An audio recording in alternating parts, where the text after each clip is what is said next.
Hello YouTube, Bane666 here.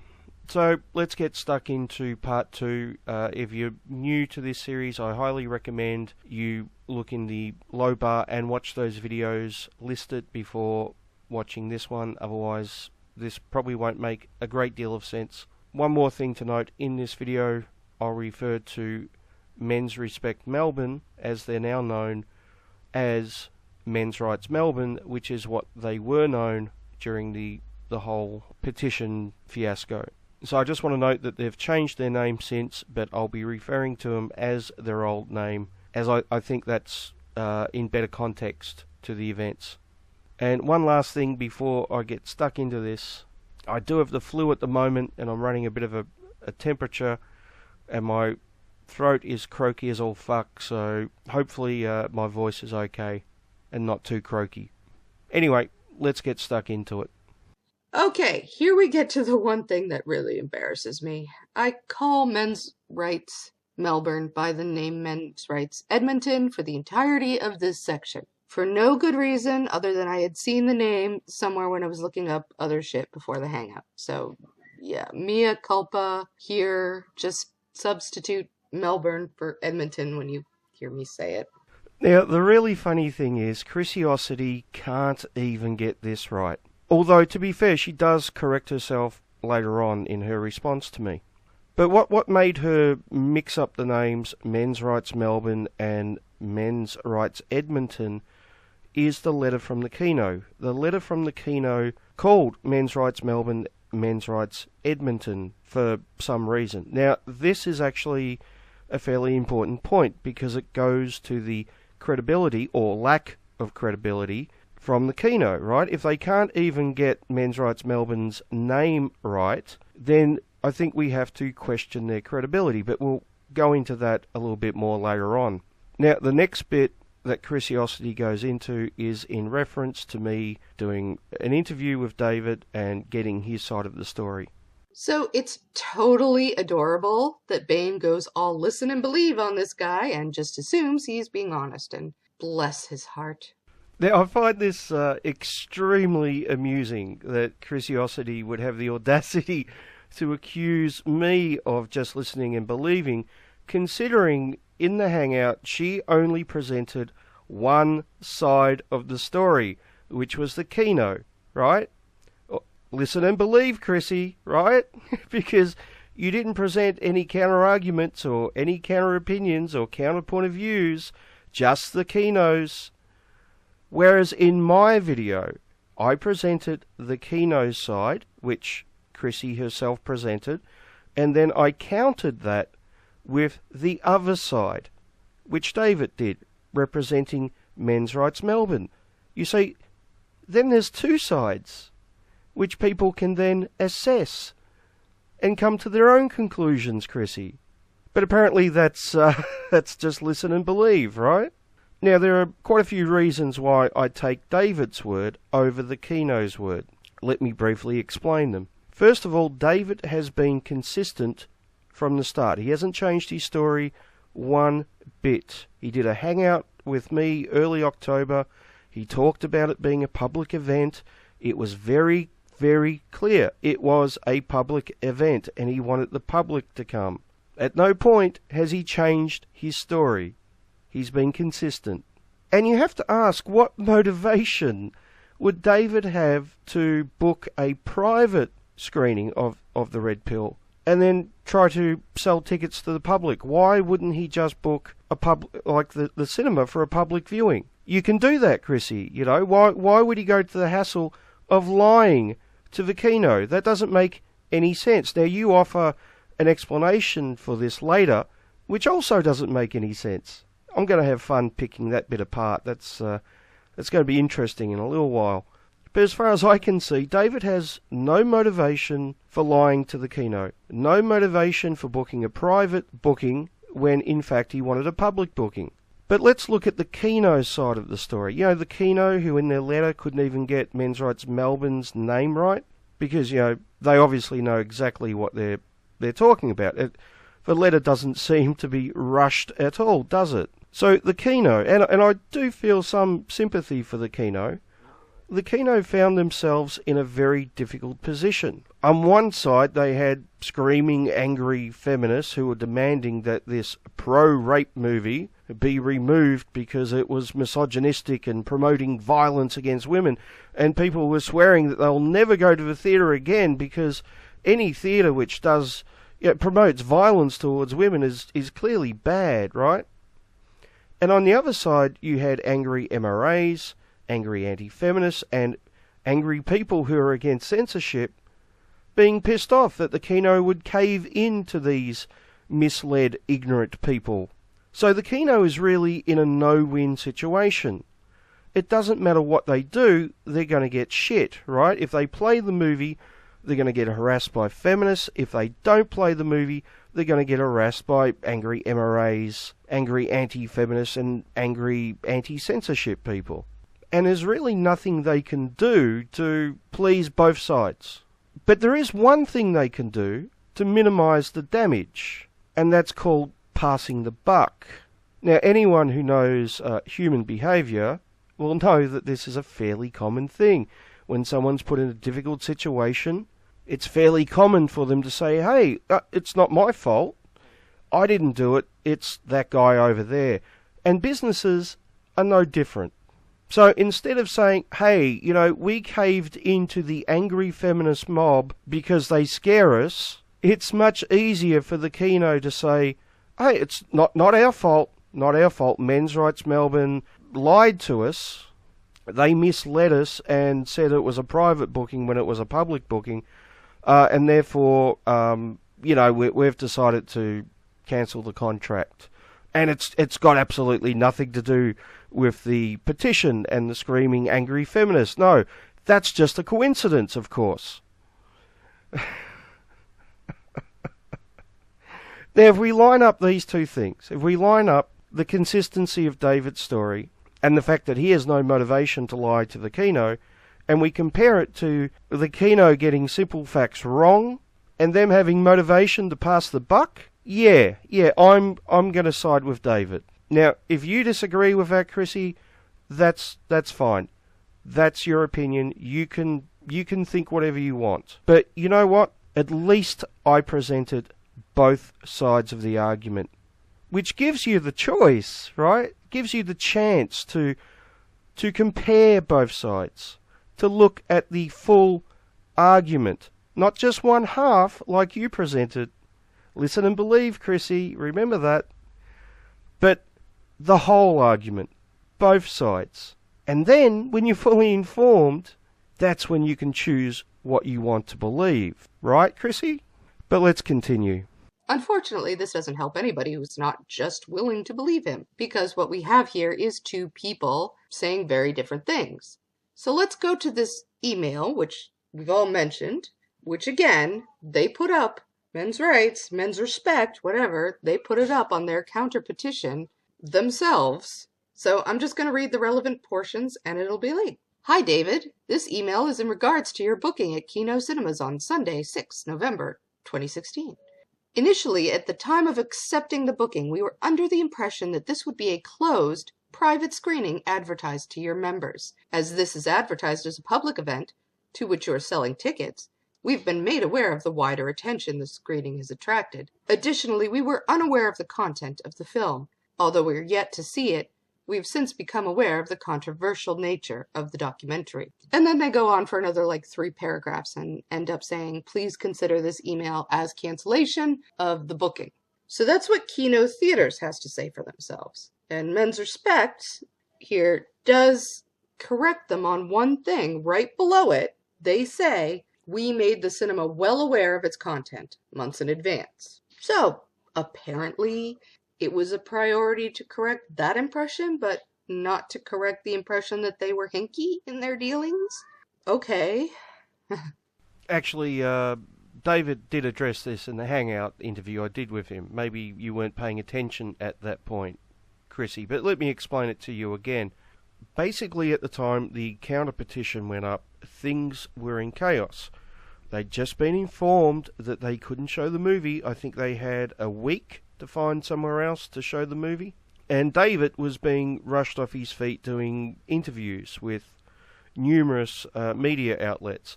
I know this because I was talking to David at the time. He was flat out. Remember, this isn't his full-time job. This is something he does on the side in his own time. So, yeah, they did rush the counter-petition. They had a very small window to get it up and to change the mind of the Keno. And if you consider all the other factors, all the other things that were going on at the time, it's understandable that they didn't go through the letter with a fine-tooth comb and pick it apart.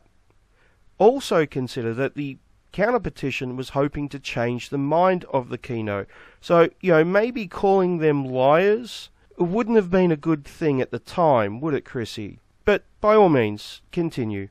And people may be saying, well, this is a wash, right? No way to know. But that's not the case, because if what this Dave guy says is true, he should definitely have a paper trail. He should have a contract stipulating to all of this stuff. That's what grown-ups do. That's how these things are handled, with addendums if they made changes, or at least emails or texts, as they had all of these back and forth conversations. It should be very easy for him to demonstrate evidence for his claim. And if he does, then fair enough. So I asked David if he had any of the things that you asked for, and he provided me with a couple of things. The first is an email from the Keno. You will see that the very first line here says, "It was lovely to chat with you just now, and I'm happy to hear the event sold so well." Do you note the word sold, Chrissy? What do you think that might indicate? Just our curiosity. What do you think the word sold might mean, Chrissy? It also says, should you need to upsize your cinema, this can also go directly to the cinema manager. Meaning, if you sell more seats, if you sell more tickets, then we can give you a bigger theatre. The email also says, I have inquired about the use of our red carpet, but unfortunately it will already be in use for another event. Once again, this is consistent with what David has said all along. Now, the other thing David provided me was the terms and conditions, which was given to him by the Keno. And if you're wondering why it says Palace up in the corner instead of Keno, Palace is the chain, Keno is the specific cinema. So it says promotions and ticket sales. Promotion and pre-ticket sales are the responsibility of the hirer. It is a condition of hire that guest numbers be managed through ticket sales or a suitable RSVP system prior to the event. Is that enough, Chrissy? I'm guessing that no matter what is provided, it won't be enough evidence, right? So the next bit Chrissy talks about is in reference to the fact that Men's Rights Melbourne was given the rights to show the red pill through a friend of David's who contributed money to the red pill fundraiser, which gave him the rights. Okay, so like I said, I did confuse those names, so that's the source of that issue. So I will link the source that said MRM had the rights, but look, I'm willing to go along with this nameless friend thing. Sure, it was your friend, whatever. So you'll note that she's willing to admit that, she's going to go along with this nameless friend thing, as she puts it, but her tone is very dismissive. So let's briefly deal with this in any case. Now, we know for a fact that the Red Pill movie had a public fundraiser, and we know for a fact that people who donated money over a certain amount got the rights to show the movie. This is all factual. Now, it's reasonable to suggest that some people who donated money might actually be interested in men's rights and be supporters of the men's rights movement. Now, I know not all of them were. There were a lot of people who donated money because they are anti-censorship.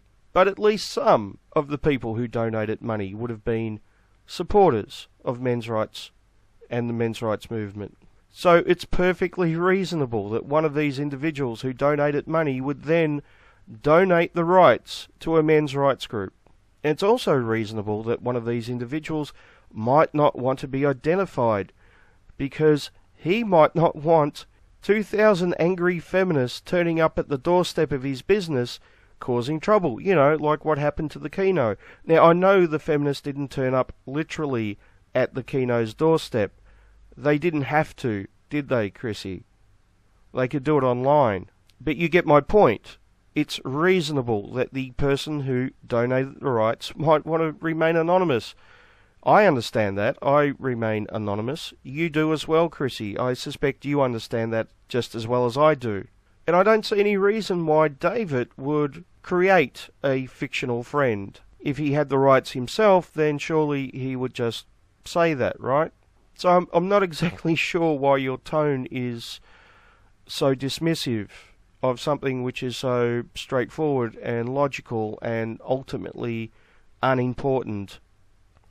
Now, the next point is the reason why I was so annoyed in my response to Chrisiousity in the first place. It's the accusation that she makes and now desperately tries to backpedal out of. So let's have a listen to that. Backhanded way that they were planning to open it up to the public and sell tickets. You know, obviously they were going to just pocket that money. Okay, I want everyone to note what I actually said here, and the only thing I said here, that MRM planned to pocket the money from the tickets. I want you to do this because I'm going to contrast this with what Bane seems to have heard me say or understood me to say. I don't know. Okay, so let's have a closer look at what Chrisiousity actually said here. First of all, she makes the allegation towards Men's Rights Melbourne that they lied to the Keno. This comes from the Keno letter, but the allegation is made that Men's Rights Melbourne lied to the Keno about what type of event it was, and then she creates a motivation. She doesn't get the motivation from the letter, she just creates it herself based on absolutely no evidence. And that motivation is, now pay close attention to the words here, the motivation is to pocket the money. Now, I don't know, Chrissy, maybe English is your second language. You'll get that reference in a minute. But you don't seem to understand what the term pocket the money means. Or maybe you do, right? And now you're just trying to back away from your accusation. So just in case, Chrissy, you're a little bit ignorant about what the term pocket the money actually means, let's have a look at it in a dictionary. So if we look up the word pocket, one of the meanings is to steal, to take something, especially money, which does not belong to you. And here's an example. His plan was to pocket the money from the sale of the business and leave the country. Your accusation is pretty fucking clear here, Chrissy. You accuse them of lying to the Keno, and then you create the motivation, which is to pocket the money. In other words, to rip off money or to steal money. Your fucking accusation could not be any clearer, right? And this is why I'm so fucking pissed off at you in my responses. It's this fucking bullshit allegation. This is why I said you need to apologise to David and Men's Rights Melbourne. Because you have fucking nothing to back up this allegation. Nothing. Absolutely fucking nothing. If you were any decent person, which I was hoping you would be, what you would have done is apologised, and we all could have moved on, right? I'd be making different videos right now, because trust me, I've got a backlog of things to do apart from reply to you. But no. Chrissy couldn't do that. Chrissy had to double down. Chrissy had to dig a bigger hole for herself. Keep digging, Chrissy. Keep digging. And you put a lot of unpaid time and effort into this, obviously, even before the Keno pulled out. Yeah, absolutely. Tell us a bit about that. Well, as we put in, me and all the volunteers put in, me and my, the main backer, we put in the bulk of our efforts, over hundreds of hours. In the end, in our final financial report, I did say that I got the remaining amount I did get in, which was roughly $1,400, which was, paid for 400 hours work, which is, I don't know if you call that fair enough or not, but I think it's reasonable. that was the allegation, wasn't it? That it was a private screening. Well, you claimed it was a private screening, but in fact you were trying to get the public in just to make a buck or something like that. I'm not going to lie. Like, we were hoping that the person we could turn some sort of profit. We put time, money, effort, and everything into it. You know, I'm not going to lie and say we weren't hoping to turn this into some sort of thing where we can make everyone see the movie and also not spend thousands of dollars and hundreds of hours of effort for nothing. Yeah. Okay, just stopping here for a sec, Bane. So I was right. Yes, what I said was true and correct, and your friend Dave here is verifying that what I said was true. Yeah, not exactly, Chrissy, not exactly. Let's have a look at what David was saying and then compare it to what you accused David and Men's Rights Melbourne of doing, right? And see if they're the same thing as you claim. Now, David put months of hard work into this. Unpaid work from his own time, not knowing if it was going to show any profit. In fact, there was a good chance that he was going to lose money. And he clearly said in the hangout that he did with me that he was hoping that it would show a profit, and he was hoping that in turn they could put on more screenings.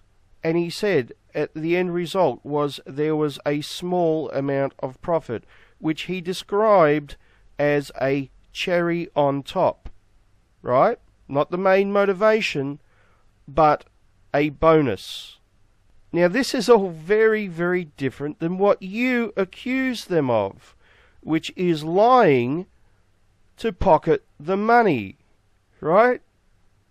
You're accusing them of deception to make a profit, of dishonesty. Very different than putting in hundreds of hours of unpaid work with no clear profit in sight, because that's not the main motivation. But hey, if you happen to get ahead, it's a bonus, right? Very different, Chrissy. And I'm sure that you're intelligent enough to understand that. But let's continue. Go on. Well, it is a bit of a strange allegation that someone who has the rights to a movie and wanting to show a movie would be bad for making a buck out of it. Yeah. What do you think Hollywood does all the time? But or anyone who ever shows a movie ever. Yeah, exactly. I mean, obviously they're all evil and part of some conspiracy or something. Yeah. Obviously, people showing the hunting grounds never made a penny. Yeah. Well, of course not. But considering you put hundreds of hours into it, I don't think it really, if you're out to just make a buck, I don't think that's the best way to do it, is it? Absolutely not. There's better ways to work 3 months and make $1,500 by working 300 hours. There's better ways using the exact same skills. You know? If it's a money-making scheme, it's not a very well thought out one, is it? No, it's not. That's just like a thanks for the efforts type of thing. You know, it's what do you call it, cherry on top. You know, Bane, I never said any of these things. You are putting a lot of words in my mouth here. I mean, not just one statement out of nowhere, but several. In fact, I don't think these things even.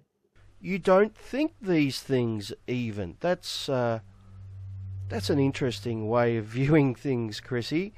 So, accusing someone of lying and then following it up with the term pocket the money as a made-up motivation is somehow different than saying that they're bad and out to make a buck, right? Totally different statements. Is that what you're saying? Okay, alright. Keep digging, Chrissy, keep digging. This isn't even stuff that was in my brain that you have stuck to me all of a sudden. The only thing I think is the thing I said. They plan to pocket the money. So I guess there are only two possibilities here. You don't speak English, or you're a liar. You know, the really funny thing, Chrissy, is I was thinking exactly the same thing about you, because it almost seems like you don't understand what the words pocket the money means, right? You seem to be ignorant of that. So that would suggest that either you don't understand English, or you're a liar. And I'm pretty damn sure you speak English. That is the only two possibilities that exist. So if you're not just lying about what I said to poor Dave here, then maybe you're like one of those Russian spies that What? pretend to be native English speakers, but they really aren't. And after years of hiding out, you've just now started to crack under the pressure. So yeah, that's it. Russian spy. What? Or liar. Though, I guess being a Russian spy What? would make you a liar, but not necessarily about this thing. So, Now, just before I finish up this particular episode, just let me point out that David didn't really want to make the email public because basically the person in the email hadn't done anything wrong, and it was someone he's done business with and had a good relationship with, and it wasn't their fault that the Keno decided eventually to stop the screening.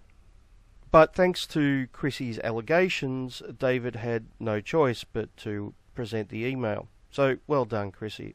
And since I started making this reply to Chrissy, I've since found out that the screening of the Red Pill in Ottawa, Canada, has now been cancelled thanks to angry feminists. That makes screening number 3, Melbourne, Sydney and Ottawa. Now keep in mind that this movie doesn't have a very wide release. So 3 different screenings of this very limited release has been stopped by feminist intervention.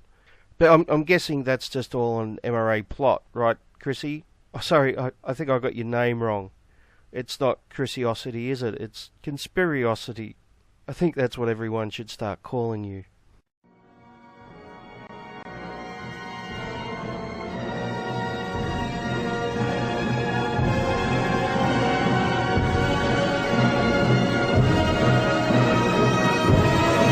But that's not how today's feminists roll. Today's feminists aren't about equality. They're certainly not about debating anything. They're about silencing others, being fascists, really, being bullies, not about being equal, but about being supremacists. And Cassie J wasn't being loyal to the sisterhood. She wasn't thinking the right thoughts. Her film had wrong-think in it, so they thought. I mean, they didn't actually watch it before, get this, before bullying the movie theater into ripping up their contract and canceling the show. Feminists pressured the movie theater, threatening to drive them out of business, threatening to destroy them. An Ottawa institution, the Mayfair Theatre, if they dared show this film. Here's Julie Lalonde, a feminist thug who led the mob. Can I quote this article from the CBC about her? Lalonde, one of several who complained to the Mayfair Theatre, called the documentary misogynistic, though she said she has only seen clips, not the entire film. She said a controversial film does not have an inherent right to be screened, unquote. That's just perfect, isn't it? She hated it, but she hadn't seen it. Because it was controversial, as in because she disagreed with it. It shouldn't be shown because she disagreed with it, even though, as I just mentioned, she hadn't seen it. And therefore she said it had no right to be shown because she hated it, even though she hadn't seen it. That is fascist talk, but stupider than ever in our history. That's millennial stupid. I'm totally, I can't even watch it before condemning it.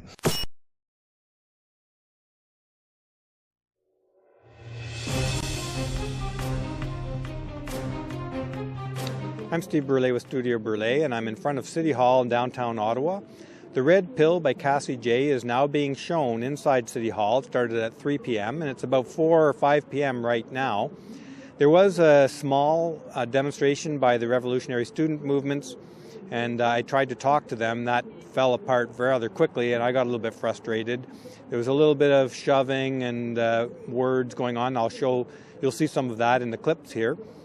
The Red Pill, though, carried on without incident, and it's playing right now. And there's another viewing at 7 p.m. tonight. This is December 4th, Sunday, in Ottawa. And I don't expect there will be any further disruptions. There's about 4 or 5 police officers in the building and around the building, and the revolutionary student movement protesters have left. I doubt they will be back.